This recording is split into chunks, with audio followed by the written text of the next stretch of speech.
Howdy y'all, the name's BB, otherwise known as the mascot of this channel, and today we're going to be doing something a little bit new. And you longtime subscribers may even get a little bit of a kick out of it. I'm going to be reviewing a figure and a little something that I like to call BB's Random Reviews. So the way this will work is a random character from this channel will be given a random figure to review. And these reviews can range from anything to Transformers, Gundam, Bionicle, Pacific Rim, hell, maybe even some My Little Pony. But for now, let's just focus on today's subject matter. So today I will be reviewing the Transformers Prime Deluxe Class Arms Micron AM14 Vehicon. And that name's a bit of a mouthful, so for the sake of this review, I'm going to refer to him as Gary. Out of curiosity, why Gary? I mean, doesn't the fandom normally just refer to the Vehicon as Steve? Well, normally I would just call him Steve, but I'm a bit of a diehard Emco fan.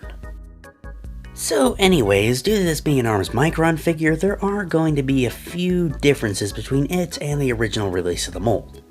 So along with the two ports that are normally molded in the back, it also has two new molded ports that are on the front, and a new molded port that happens to be on the very back, which, now that I think of it, kinda looks like a thruster. The only other real difference between this and the original American release is that all the paintwork, aside from the silver painted rims, are done with stickers. And while some of you may be pointing out that this figure looks a little too dark to be a proper Vehicon, I can assure you that that is not black and is indeed just a really, really dark purple. And while this technically isn't a real-world vehicle, it does seem to resemble that of a Cadillac. Well, if a Cadillac was a borderline muscle car. And personally, I find that to be pretty freaking cool. So on to the namesake of this very toy line, and his one and only accessory, his Arms Micron, which is made to look like a much larger, more detailed version of the gun he normally comes in with. You can attach it to one of the ports on the back, or maybe even one of the ones on the front, or if you're feeling saucy, you can stick it on the port on the very back, which I'll admit looks a little bit dumb. Now, it may be a bit of a dumb gimmick, but hey, I'm all for dumb gimmicks. They're always in good fun after all. Now, the reason why his gun looks as big and detailed as it is because it can actually transform into a little partner. In this case, it's a tiny gun with legs, and oh my god. Isn't that just the most adorable thing you ever did see? I mean, it's a tiny gun with legs. How could you not want a million of these? Now for some size comparisons. Here he is with fellow Arms Micron Deluxe Class Frenzy, and fuck off, I call the Run 1 Frenzy, fight me. And here he is with Deluxe Class Knockout. And for the larger scale, here he is with Voyager Ultra Magnus.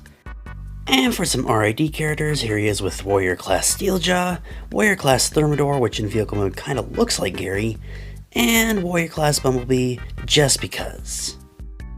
And for some more modern day comparisons, here he is with Studio Series Off-Road Bumblebee and War for Cybertron Siege Hound. So now let's get Gary into his robot mode. First thing I want to do is pull out the sides of the car, flip over the entire top of the vehicle. Now you'll want to split it, and fold it all into his calves.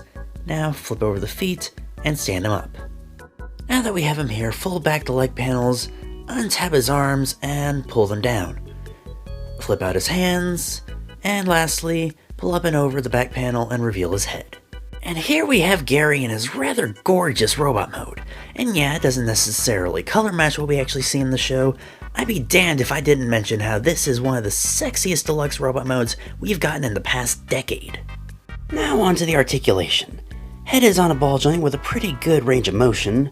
Hips are also on ball joints with pretty good forward, backwards, and sideways motion. Knees can bend about 90 degrees, and the thigh swivel is pretty much unlimited.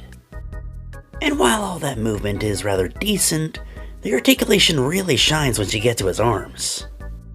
He has a pretty much unlimited range of motion in the shoulders thanks to a ball joint and a hinge at the base, a very well placed bicep swivel, double jointed elbows thanks to a hinge and a ball joint, and a somewhat underwhelming but very useful wrist hinge. So thanks to all that articulation, you can get him into just about any pose that you may happen to want to get him into. Now let's bring his arms micron back in before I forget. Now he can hold him like a handheld weapon, but normally I prefer to attach it like so, with this piece folded up so it looks more streamlined. Now Gary has a proper gun arm just like in the show. Perfect for shooting Autobots or anyone else who just happens to get in his way.